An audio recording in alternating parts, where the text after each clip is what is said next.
지역의 과제, 우리 모두의 숙제. 모조리 다 들여다보고 더 깊숙이 탐구하는 바로 이곳은 어디? 이것 저것 문제. 연구소! 자, 안녕하세요. 우리 시청자분들의 알 권리를 위해서라면 무엇이든지 의심부터 하고 보는 연구위원 서영석입니다. 예측 불가, 어디로 튈지 모르는 돌직구로 여러분의 시사 상식을 뿜뿜 채워드리겠습니다. 연구위원 이상현입니다. 의욕 충만 우리 지역의 이슈들을 발빠르게 전해드릴 새내기 인턴 조주경입니다. 반갑습니다. 반갑습니다. 자, 2022년 봄이 시작됐어요. 이 따뜻한 봄이 시작되면서 새롭게 여러분들에게 선보이는 프로그램 이것저것 문제연구소 저희 3명에서 함께합니다. 첫 방송이고 첫 녹화기 때문에 네. 아마 저희도 설레기도 하고 떨리기도 하고 긴장되기도 하는데 소감들이 어떤지 좀 들어봤으면 좋겠어요. 상윤 씨는 어때요? 일단은 봄 개편에 좀 맞아서 저희가 또 이렇게 꽃 같은 컬러의 가운까지 갖춰 입고 연구소를 오픈하게 된 거잖아요.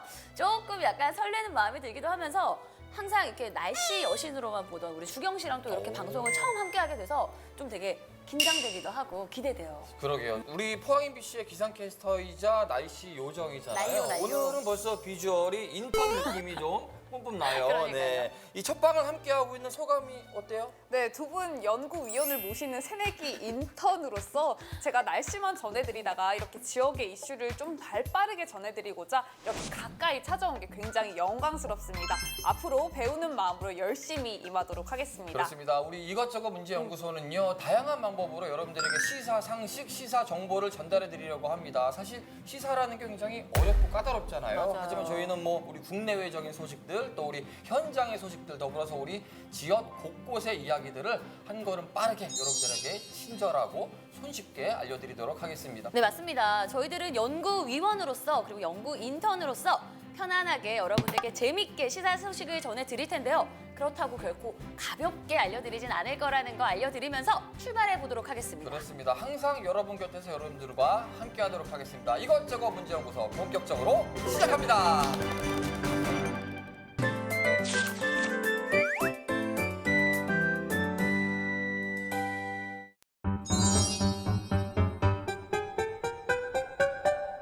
우리 지역의 이슈들을 동네 마실 가는 것처럼 편안하고 허심탄회하게 이야기 나눠보는 시간, 키워드로 정리해보는 순서입니다. 제가 우리 지역의 이슈들을 준비해봤는데요. 네.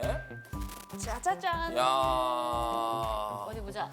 뭔가 이 동해안을 타고 있는 우리 지역의 지도가 멋지네요. 어잉. 하나씩 키워드가 보이네. 그러니까 뭔가 우리 지역의 최근의 핫 이슈들에 대한 키워드 같은데 헷갈립니다. 먼저 포항부터 들어볼까요? 네, 지금 우리 지역의 핫 이슈죠. 네. 지난달이었습니다.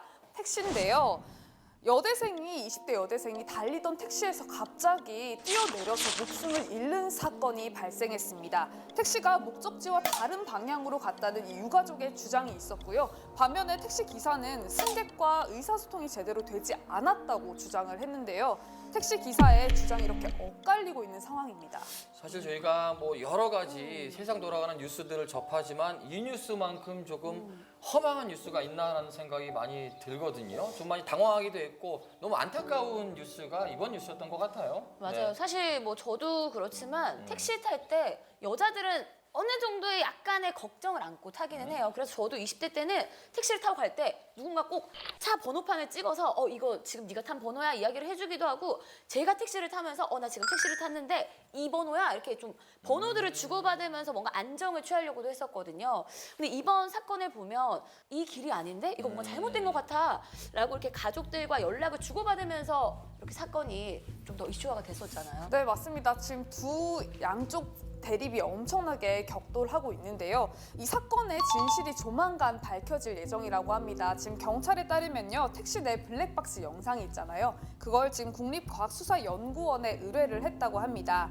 그래서 택시 기사가 제출한 난청 의료 기록을 비롯해서 거짓말 탐지기까지 이용한 지금 조사를 하고 있다고 합니다. 그렇게 된다면 조만간 이 수사에 결론이 나오지 않을까 싶습니다. 그런데 문제는 뛰어내렸고 그 뛰어내림으로 인해서 차에 치이는 사고가 일어났잖아요. 뒤따라오던 SUV 차량이 있었다고 하더라고요. 그 문제는 지금 어떻게 얘기가 되고 있어요? 그 SUV 운전자에게는 전방 주시 의무 태만으로 인해서 운전면허 정지가 될 가능성이 굉장히 크다고 합니다. 모쪼록 이 사건이 누구에게든 공정하게 이루어졌으면 좋겠습니다. 네. 다음 지역으로 가보죠. 네. 다음 지역은요, 경주입니다. 경고인데요. 제가 하나 힌트를 드릴게요.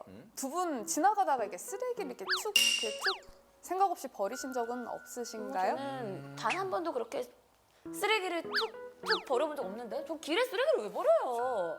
이건 떨어뜨린 거예요. 아니, 버린 게 잠깐만. 아니라 떨어뜨린 거야. 우리 서연구위원님은 조금 아니 사실 어? 종종 그럴 때가 있었던 거는 사실이에요. 종종? 아니, 왜냐하면 한 번씩 이게 저도 모르게 막 그럴 때가 있었던 것 같은데 반성합니다. 분명히. 예. 네. 그런데요. 경고음이 갑자기 근데 울린다면 어떨까요? 아, 쓰레기를 던졌는데 버렸는데? 네, 경고음을 울린다. 깜짝 놀라겠죠. 막 이런 거잖아요. 그렇죠. 깜짝 놀라겠죠. 어머, 이게 무슨 일이야? 막. 경주시는 쓰레기 불법 투기가 많은 곳에 스마트 경고판을 설치하겠다고 밝혔는데요. 사람이 이 경고판에 1에서 10m에 접근하면 음성으로 경고 메시지가 나온다고 합니다. 스마트한 우리 영상 촬영이 가능하고요. 멀리서도 이렇게 툭 던지는 사람을 포착할 수가 있습니다. 그래서 또 설치 장소도 이렇게 수시로 변경이 가능하기 때문에 불법 투기를 한다면 무조건 걸린다. 이렇게 생각을 하시면 되겠습니다. 설치 장소도 괜찮네. 바뀌고 어. 뭐 녹화도 되고 그래서 스마트 경고판이다. 이거 괜찮은 것 같네요. 경주까지 알아봤고요. 다음 지역은요? 네, 이번에는 영덕으로 한번 가보겠습니다. 영덕에서요, 2024년에 개장을 목표로 추진되는 영덕의 해상 케이블카가 만들어진다고 합니다. 해상 케이블카요? 네네. 오, 영덕에? 오. 어디에 위치하냐면요. 3사 해상공원에서 강구항 그리고 해파람 공원 사이에 1.3km를 이어주는 해상 케이블카를 만든다고 하는데요. 지금 행정안전부 심사를 최종 통과해서 올해 상반기에 지금 착공할 계획이라고 합니다. 지금 차별점이 분명하게 있는데요. 이 영덕에서는 야간에 운영한다는 점이 굉장히 특별합니다. 야간에. 네. 저는 사실 이런 아쉬움은 있었어요. 늘 어디 가서 케이블카를 타보면 생각보다 좀 비싼 비용도 좀 있고 그랬거든요. 꽤 비싸요. 그러게. 이런 거에 대한 정보는 없나요? 네, 그런 정보는 아직 없다고 합니다. 아직 안 했으니까. 네, 없네요. 어디서 그럼 이거 뭐라고 언제쯤 완성이 되고 완공이 돼서 우리가 좀 타볼 수 있는 거예요? 네, 2024년에야 완공이 된다고 합니다. 뭐 조만간이지 않을까 싶네요. 코로나가 이제 끝나고 이제 우리는 여행을 갈 때 이제 영덕의 아름다운 광경을 야간으로도 감상할 수 있다고 합니다. 기대되네요. 그래요. 다음 지역으로 가볼까요? 네, 다음에는 울진으로 한번 가보겠습니다. 울진. 목숨줄이라고 무섭다. 하는데요. 줄? 무슨 나한테 달려있어? 약간 이런.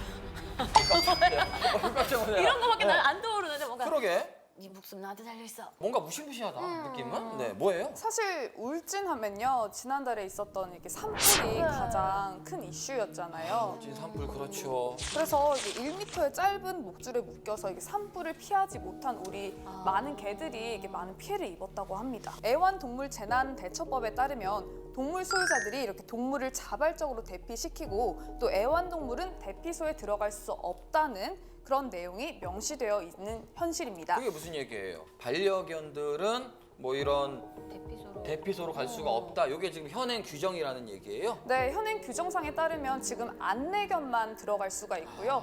저희가 키우는 반려동물은 함께 들어갈 수가 없는 상황입니다. 아니 그러면은 사실 주인들 입장에서는 나는 피해야 되는데 이 동물들을 뭐 데리고 가도 대피소에 데려갈 수도 없는 거고 이건 되게 답답한 상황이네요. 여기저기 목소리가 좀 나올 것 같아요.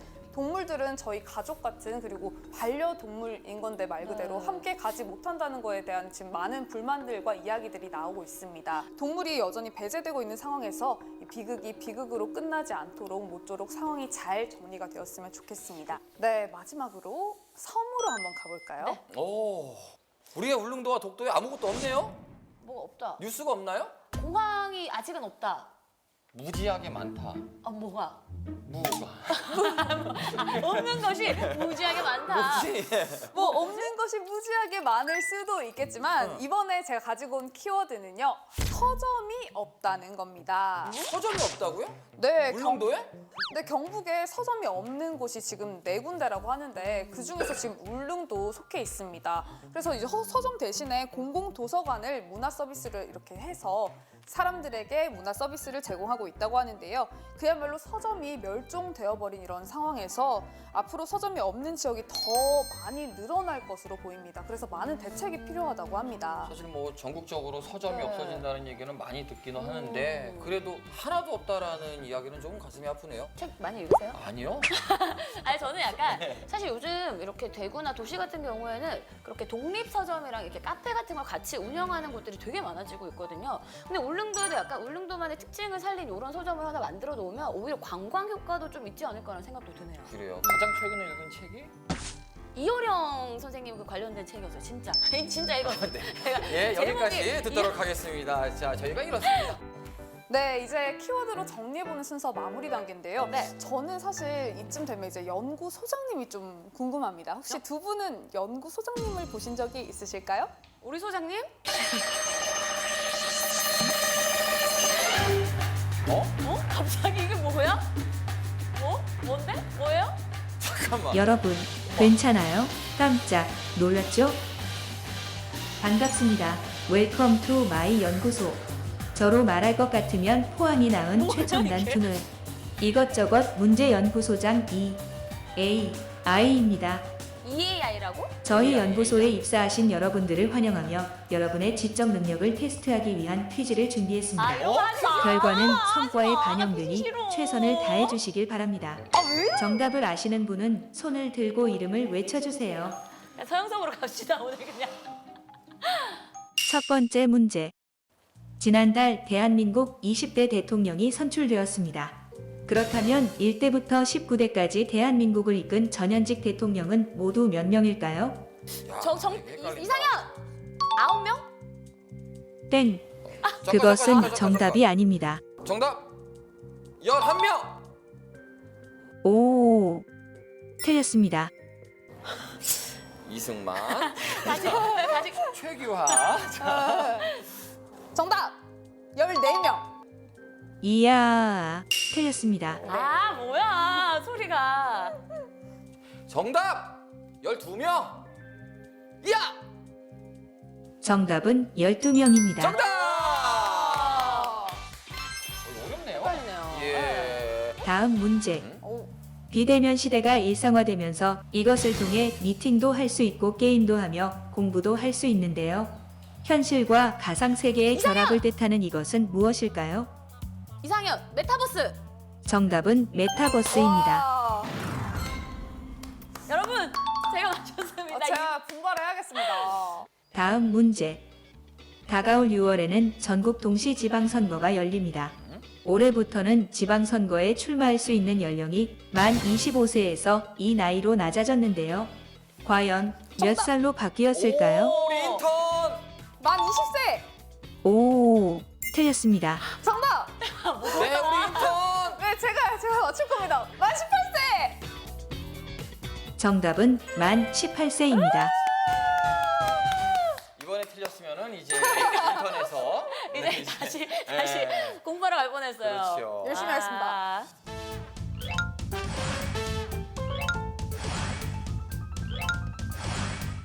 여러분들 문제 푸시느라 고생하셨습니다.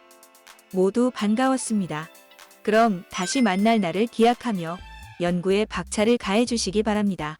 이것저것 문제연구소 가즈아아. 반가웠습니다. 네. 아니 야. 이 끝난 건가요? 이렇게 소장님과 만나? 이제는 우리 헤어져야 할 시간. 조인턴 마무리 부탁해요. 네, 저희는 지금 다음 주에도 이렇게 키워드로 정리해서 알찬 정보로 올 텐데요. 요즘 날씨 굉장히 좋죠. 겨울에서 봄으로 이제 오는 시점인데요. 환절기 건강 조심하시고요. 이제 꽃들이 많이 피고 있는데 나들이도 가시면서 즐기시면 어떨까 싶습니다. 네, 네. 주중 인턴 고생하셨습니다. 고맙습니다.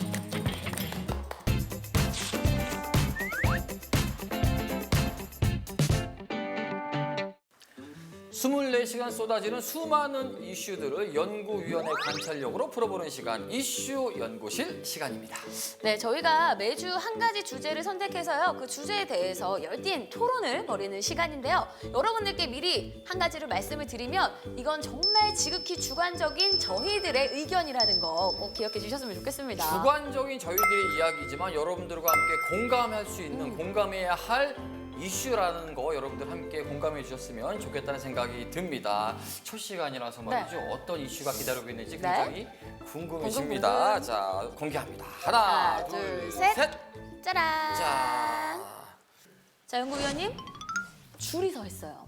굉장히 줄을 길게 늘어서 있어요. 출근길, 아유, 아니요. 퇴근길. 자, 이렇게 줄을 서 있는 이유, 오픈런까지 하는 이유 바로 요즘 다시 돌아온 포켓몬빵 열풍 때문입니다. 아, 요즘 난리는 난리더라고요. 네. 돌아온 포켓 땡빵. 사실 처음에는 1998년도에 출시가 됐었어요. 그래서 저는 그때 초등학생이었기 때문에 굉장히 이 빵에 열광했어요.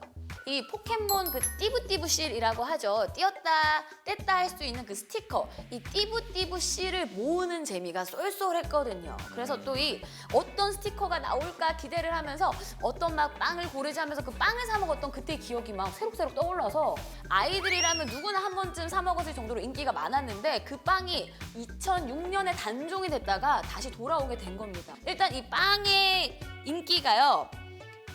한 달 동안 팔린 빵의 개수가 에베레스트 산을 134번 오를 수 있을 정도라고 해요. 어마어마하게 팔리긴 팔렸구나. 네. 그러니까 이게 이유가 있을 거 아니에요. 사실 저를 비롯해서 아마 많은 분들은 이게 그렇게까지 인기가 있는 이유가 뭘까 좀 궁금하긴 해요. 제 생각에는 그런 것 같아요. 제가 어릴 때는 진짜 그냥 저는 학교 끝나면 놀이터 가서 놀고 TV 보고 만화 보고 오전 8시에 하는 그 일요 만화 기다리고 이런 재미로 지냈었거든요.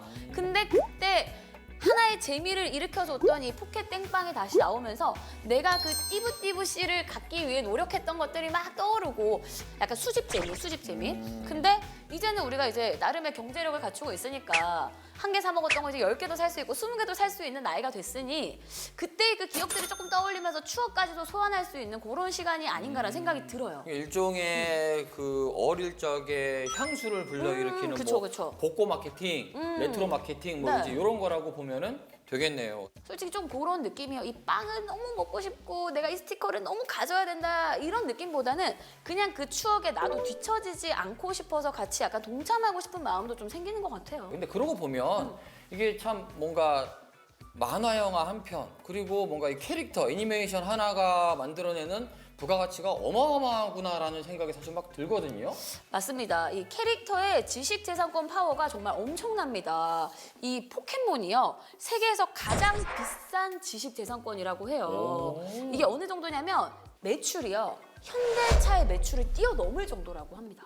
현대 어마어마하죠. 자동차의 매출을 이게 넘는다고요? 넘을 정도로 이 캐릭터의 지식재산권이 근데 사실 이 포켓땡에 대한 좀 추억들이 많이 잊혀져 가고 있을 때쯤 이 포켓땡 고라는 게임이 또 2017년도에 나왔었어요. 한참 전국을 뛰어다녔던 맞아요. 기억이 있어요. 근데 이런 생각도 든다. 이게 만약에 말씀하신 대로 이렇게 어마어마한 부가가치를 만드는 거라면 우리 경주에 왜 지금 뭐 애니메이션 관련해서 뭔가 사업도 진행이 되고 있고 네. 사실 뭐 우리 지역에도 다양한 뭐 캐릭터들이 많잖아요. 이런 것도 잘 살려내면 뭔가 좀 더 크게 지역 사회를 일으킬 수 있는 뭔가 그런 게 되지도 않을까? 그래서 지금 울릉도에도 보면은 오징어 캐릭터 오기동이가 있고요. 호박 캐릭터 해호랑이 있어요. 이런 식으로 뭔가 캐릭터를 만들어서 상품화를 하면서 많은 분들이 이곳을 좀 찾을 수도 있고 그게 지역 경제 활성화에 도움도 될 수 있으니까 우리 포항도 사실 뭔가 조금 귀여운 캐릭터를 하나 만들면 포항에 여행 오시는 분들도 조금 더 즐거움을 하나씩 추가할 수 있지 않을까라는 생각도 좀 드네요. 그 캐릭터 보고 하다 보니까 대사가 생각이 나네요. 포켓 땡빵을 찾아서 여기로 왔다면 대답해드리는 인지상정! 뭐 이랬잖아요. 여기는 없습니다. 뭐 이제 이런 것 같은데 뭐 동심을 생각하는 것도 좋고 하지만 좀 너무 과하진 않았으면 좋겠다는 생각이 드네요. 네. 재밌었습니다. 아, 그렇습니다.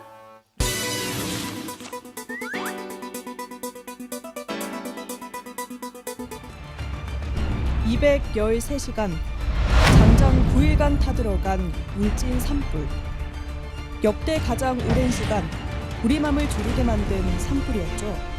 서울 면적 3분의 1에 달하는 피해 규모. 아직까지 원인조차 찾지 못한 현실. 하루아침에 집을 잃은 이재민들의 마음은 또 한 번 새까맣게 타들어갑니다. 나날이 커져가는 산불의 위협. 우리는 정말 산불을 예방할 수 없는 걸까요? 이것저것 문제연구소 현장연구실. 지금부터 울진 현장의 목소리를 생생하게 전해드립니다.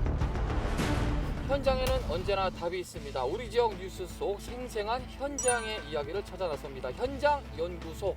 오늘은 울진으로 찾아왔습니다. 네, 지금 뭐 저희 뒤에 보이는 이 모습들을 보면 어떤 이야기를 할까 짐작이 가실 것 같습니다. 그 현장에서 산불이 일어난 현장이라면 어디든 달려가시는 우리 오늘의 게스트와 함께 이야기를 나눠보도록 하겠습니다. 안녕하세요. 네, 반갑습니다. 반갑습니다, 네, 부장님. 반갑습니다. 예, 반갑습니다. 오늘 네. 이번 산불을 처음부터 끝까지 사실 거의 다 지켜보셨다고 네, 맞습니다. 알고 있는데 이 과정을 지켜보면서 여러 가지 감정과 소회가 남으셨을 것 같거든요. 일단 제가 좀 아쉬웠던 것은 뭐냐 하면 이게 산불이 발생했는 그 시점 상황을 보고 우리가 산불이 이게 대형으로 번질 것이냐 안 번질 것이냐 이게 복합 재난화 될 것인가 안 될까 판단을 할 수 있거든요. 과학적인 기준으로 판단한다면 사실 이건 대형 산불이 아니었었어요. 그런데 문제는 이제 초기에 원활하게 진화가 안 돼가지고 불이 커지면 커질수록 이제 하풍이라는 게 생깁니다. 네. 하풍이 생기면서부터 예측하지 못했던 기상 상황으로 예측하지 못했던 아주 강풍이 불기 시작합니다. 이미 아마 그 상황이 돼버리면 거의 불가항력이고 제가 이 동네 와서 밤새 2시간을 다녔을 때는 이미 하풍이 형성이 되어서 무엇으로도 제압하지 못하는 상황이 이미 아마 연출되고 있었습니다. 그래서 사실 이게 관계 공무원만 이런 것을 이해할 게 아니라 주민들한테도 이 불이 커져서 하풍으로 연결되면 어떤 현상이 생기고 그리고 또 하풍이 생기면 가장 중요한 게 뭐냐 산불이 직접 주택을 해치는 게 아니라 불티가 집을 태워요. 불티가 바람에 날아온 불티가 쉽게 표현해드리면 손으로 이렇게 받아도 큰 문제가 안 되는 것이 바닥에 떨어져서 낙엽이라든가 잔디에 옮겨 타서 집을 태웁니다. 그래서 이런 내용들은 사실 주민들이 좀 이해하고 인식을 해야 되는데 이해하지 못하고 그냥 다 무서워서 대피하고 이런 것 때문에 오히려 민가 피해도 늘어날 수 있어서 앞으로 이런 것들은 국민적 합의를 통해서 100% 소방이라든가 산림청에 의존할 것이 아니라 주민들 스스로 자율체제를 구축을 해서 지킬 수 있는 것 좀 지켰으면 좋겠다라고 하는 것이 그동안 제가 10년 동안 현장 다니면서 좀 아쉬웠던 점입니다. 사실 이게 뭐 이런 것들을 알고 있더라도 제가 그냥 마을 주민분들이라도 그냥 일단 당장은 뭐 놓고 도망가는 것밖에는 안 될 것 같긴 하거든요. 솔직히 마음이. 예, 물론 이제 네. 현장에서 그 상황을 직접 겪는 사람의 심정은 사실 누가 헤아릴 수가 없잖아요. 그쵸. 없는데 근데 재밌는 걸 제가 많이 봤어요. 동해, 강릉, 고성에 한 3년 전부터 불 났는 현장에서 똑같은 조건 속에서 어떤 집은 탔는데 어떤 집은 말짱해요. 그래서 그 주인을 만나서 인터뷰를 제가 지금까지 했는 게 한 50건이 넘는데요. 하나같이 답이 어디 있었느냐. 저 집은 그냥 다 도망을 갔고 나는 집에 어머님, 아버님은 대피시키고 젊은 나는 집 주변에서 날아드는 불티를 잡았다라고 하는 것이 그래서 이제 강원도 분들도 과거에는 아마 다 도망갔으리라고 봐요. 그런데 도망을 가고 이웃집이 타고 집을 잃고 이런 게 반복되니 실제 야간에서 불이 막 날아다니면서 그냥 전체가 불구덩이 같은 느낌이 들 뿐이지 실제 상황은 그렇지 않을 수 있거든요. 그래서 이런 것들을 무조건 공무원들한테 맡길 것이냐 주민의 입장에서 보면 혹시 그게 오히려 필요한 게 아닌가 그렇게 생각이 됩니다. 그렇겠네요. 초동 진압과 더불어서 아이고. 미리미리 선제될 수 있는 주민들에 대한 사전 교육들이 그렇죠. 좀 뒷받침되어야 되지 않겠느냐라는 견해셨습니다. 그러니까 지금 무엇보다도 이게 원인이 무언가 어디가 원인이었을까에 대한 감론을 박이 한창이에요. 예, 그렇죠. 어떻게 보고 계세요? 여기에서 만약에 산불이 났다. 여기가 발화점이라고 하면 무엇으로 생각되시나요? 여기요? 예. 아마 여기서 밭에서 농민이 소각을 하거나 안 그러면 밭두렁에 자풀을 태우거나 했겠죠. 그리고 만약에 산소에서 불이 붙었다라면 뭐라고 추정할까요? 담배불. 부서 지르면서 이렇게 뭐 예, 하다가 담배불이나 향불이라 추정하죠. 네. 기본적으로 산불의 원인은 좀 단순합니다. 그게 단순한데 지금 울진의 산불 상황은 도로변이었잖아요. 네. 예, 도로변에서 1차적으로 소각을 할 수도 있고 담배불을 던질 수도 있어요. 그런데 도로변에서 소각을 했다면 흔적이 명확하게 남아있을 겁니다. 일단 소각은 아니죠. 그러면 바로 남은 게 담배불일 거예요. 네. 담배불일 가능성이 크다. 하지만 조사하는 방법이 담배 뿌리라면 7분 전에 지나간 차 세대만 볼 게 아니라 그 지점에 어떤 여러 가지 환경적인 요소들이 있잖아요.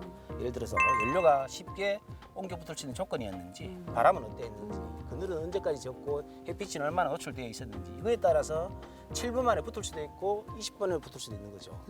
그래서 그 폭을 좀 충분하게, 예를 들어 7분 전후에 드나들었던 차가 아니라 1시간으로 좀 넓게 잡아서 했으면 좋겠지 않나라는 생각이 드는데, 지금 이게 산불 조사 감식이 왜 저는 중요하다고 보냐면, 산불 가해자 검거율이 너무 떨어지니까 산불 예방이 안 됩니다.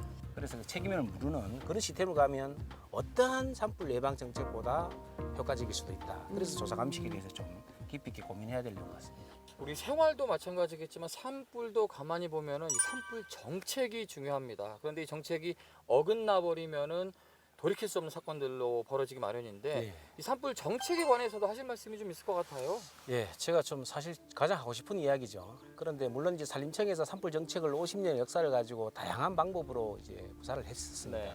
그런데 지금에 봐서는 이게 노력한 거에 비한 효율은 사실상 없다. 그리고 시대 흐름에 좀 반한다라고 제가 좀 지적사항으로 두면 그렇게 되는데, 그 중에 대표적인 것이 산림 위주의 산불 정책이라기보다는 산불이 도시 비하로 번지는 이제 시대에 돌입했단 말이에요. 그래서 과거에는 산불에 대해서는 일반 국민들은 그렇게 관심의 대상이 되지 못했어요. 네. 사실 뉴스 지나가고 나면 바로 잊어버리죠. 네. 근데 최근에 이제 한 5년 전부터 어떤 문제 생깁니까? 한 도시를 그냥 다 태워버립니다. 그래서 소방과 산림청이 이제 이원화라는 것을 자꾸 이렇게 주장하면서 밑댈 것이 아니라 둘이 아주 원활하게 협력을 해야 되는데, 사실 이게 기간의 협력이라는 것은 속사정을 들여다보면 쉽지는 않습니다. 그래서 산불, 그다음에 산불로 인한 도시 비하, 이 두 가지를 공통적으로 가서 완전히 정책의 대변환을 가져와야 된다.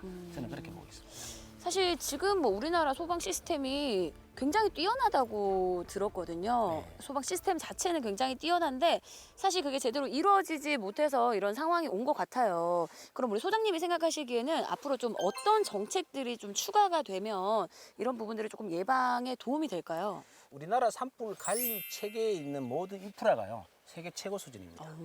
인프라는 예, 미국도 깜짝 놀랄 정도입니다. 첫째, 우리나라 산불에 전국에 2만 3천 명 정도 되는 감시원 진화대 단말기가 실시간으로 화면에 다 나타납니다.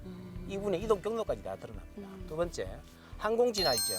헬기 진화력은 거의 그 진화 전술이 이 역시 세계 최고 수준입니다. 그리고 세 번째, ICT라 그러죠. 드론을 띄워서 알리고 그냥 전자장치로 산불을 감지하고 이런 것도 굉장히 뛰어납니다. 그러면 세계 최고 수준의 인프라와 ICT를 구축하고 있는 우리나라 산불이 날이 갈수록 더 커지고 더 많아집니다. 그러게요. 이해가 안 되는데요. 아이러니한데. 네. 구조적인 문제입니다. 무슨 구조적인 문제냐? 이런 정책을 만드는 산림청에 머리 좋으신 공무원들이 계시는데, 그 공무원들이 만든 정책을 누가 현장에서 실현시켜야 되느냐?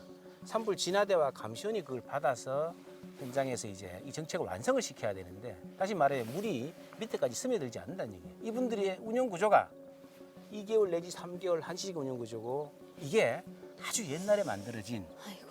치료 사업이라 그러죠. 취약계층 우선 사업으로 변경이 돼 있다 보니 대부분 평균 연령이 60세가 넘습니다.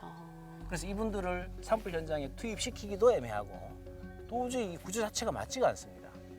그래서 아까 정책과 또 다시 연결시키면 이거를 그냥 모르고 넘어갈 사항이 아니다. 이게 도저히 이거 근본적인 혁신의 어떤 변화를 일으키지 않으면 이 계속 반복될 수 없다. 그래서 그 대안으로 제가 그나마도 좀 이렇게 현장의 상황과 이걸 여러 비추어 보면, 우리가 복지제도에 있어서는 책임 운영제를 하고 있잖아요. 그분한테 가서 그분 혹시 편찮지 않는지 필요한 게 무엇인지.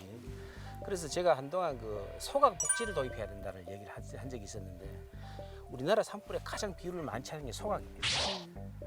이분들이 이제 지저분한 걸 보지를 못해 태우는데, 소각이 습관화되기 때문에 이번에 이때쯤 소각할 것이다라고 이걸 늘 데이터 작업을 해서 데이터 구축을 해서 그 시점에 가서 그분이 안전하게 소각하게 도와주거나, 안전하게 소각할 수 있는 소각로를 지원해주거나, 직접적인 어떤 방법을 찾지 않고서는 사실상 막연하게 방송하고 홍보하고는 이미 한계에 도달했어요. 그렇다면 그 얘기는 처음에 산불을 내지 않는 것 이상 예. 산불을 예방할 수 있는 방법은 사실상 거의 없다. 지금 사실상 그런 실정이죠. 왜? 이분이 산불이 난다라고 생각하고 내는 사람 거의 없습니다. 평소에 그냥 담배를 피우다 아무 생각 없이 던졌습니다. 괜찮았어요. 10번을 던졌는데도 한 번도 난 적이 없어요. 근데 11번째 던졌는데 어디 던졌냐? 남사면에 햇빛이 하루 종일 비쳐 있고 여기에 바짝 마른 낙엽에 던져져서 불이 올라간 거예요.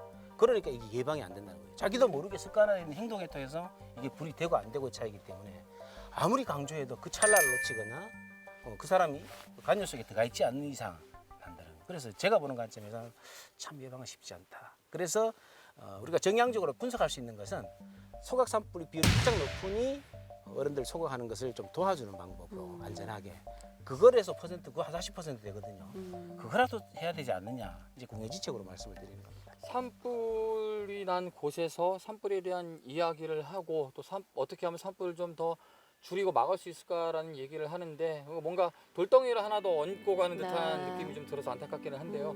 끝으로 그래도 우리 울진 지역의 산불을 보고 있는 분들이 많이 있거든요. 네. 남기고 싶으신 말씀이 있다면 어떤 말씀을 남기고 싶을까요? 감시인원이 10,000명, 10만 명 의미 없습니다.